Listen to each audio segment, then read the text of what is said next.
glucemia y cómo se relacionan la insulina y el glucagón como las hormonas que ayudan a mantener en equilibrio la concentración de la glucosa en sangre.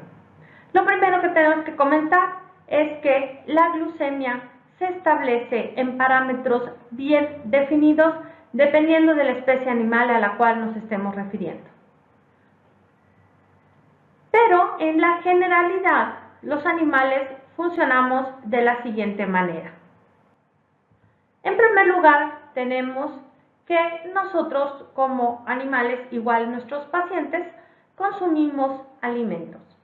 Los alimentos, como ya hemos revisado en clases anteriores, son ricos en nutrientes, en nutrimentos, como los lípidos, las proteínas, vitaminas, minerales, carbohidratos, etc.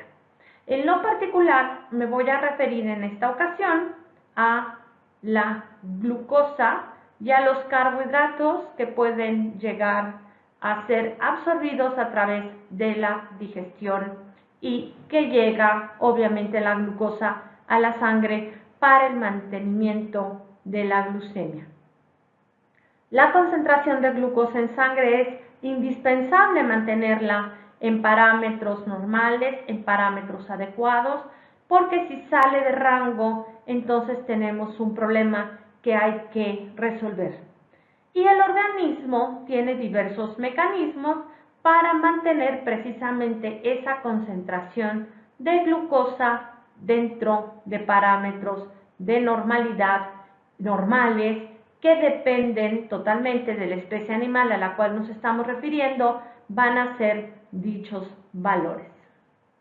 Bien, como les comentaba, los animales consumimos alimento y ese alimento va a provocar que en la sangre se presente una hiperglucemia.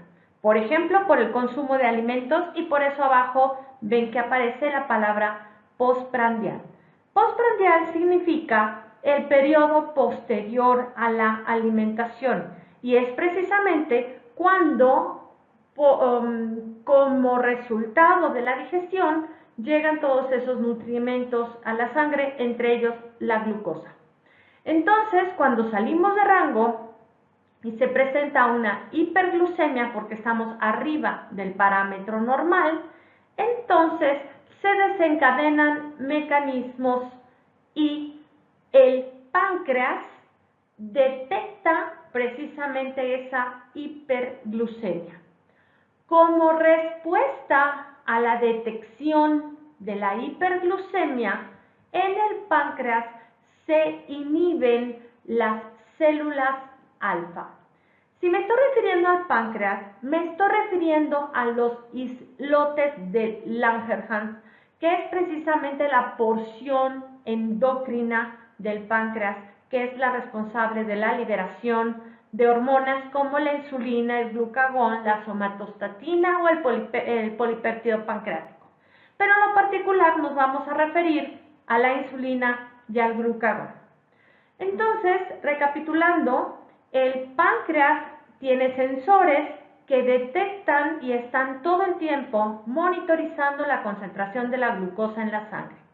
Cuando el páncreas detecta una hiperglucemia, entonces se inhiben las células alfa y se activan las células beta, las cuales sintetizan insulina. Como respuesta a la insulina, la glucosa entra a las células del cuerpo. Recuerden que la glucosa se puede utilizar, o mejor dicho, es la principal fuente de energía de las células del cuerpo a través de la ruta de la glucólisis. Recordemos que la glucólisis está prácticamente presente en todas las células del organismo. Pero en este caso nos vamos a referir al hígado. ¿Por qué? Porque el hígado, entre el hígado y el páncreas, son los órganos responsables para el mantenimiento de la concentración de la glucosa en sangre, es decir, para la homeostasis, el equilibrio o el mantenimiento de la glucemia. Entonces les comentaba, como respuesta a una hiperglucemia, el páncreas lo que hace, las células beta de los islotes de Langerhans, es liberar insulina. Como respuesta a la insulina funciona como una llave que permite la entrada de glucosa a las células del cuerpo. Como respuesta a la presencia de la insulina, en el hígado se activan dos rutas metabólicas, la glucólisis y la glucogenogénesis. La glucólisis porque obviamente el hígado aumenta su tasa metabólica y requiere también de energía para poder llevar a cabo sus propias reacciones. Y la glucogenogénesis, en este caso, nos sirve para el mantenimiento de la reserva de glucosa en forma de glucógeno.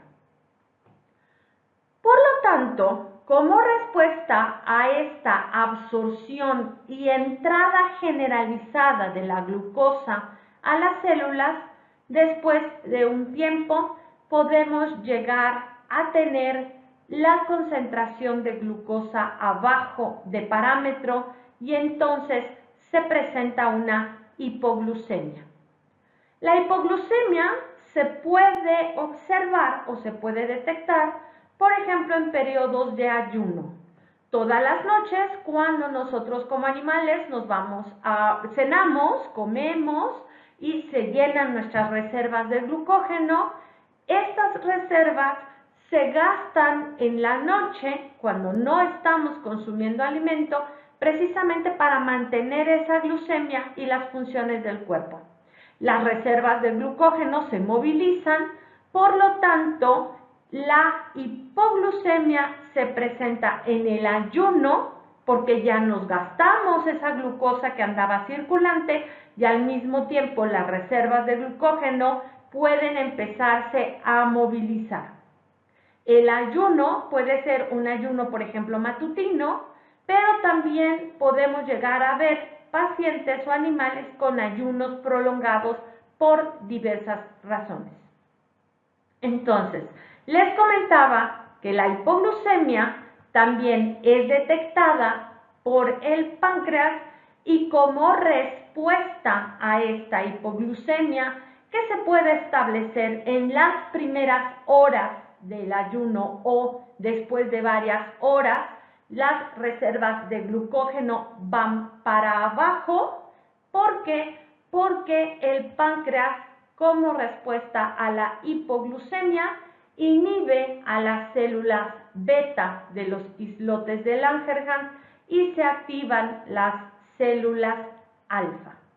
Las células alfa lo que hacen es liberar glucagón.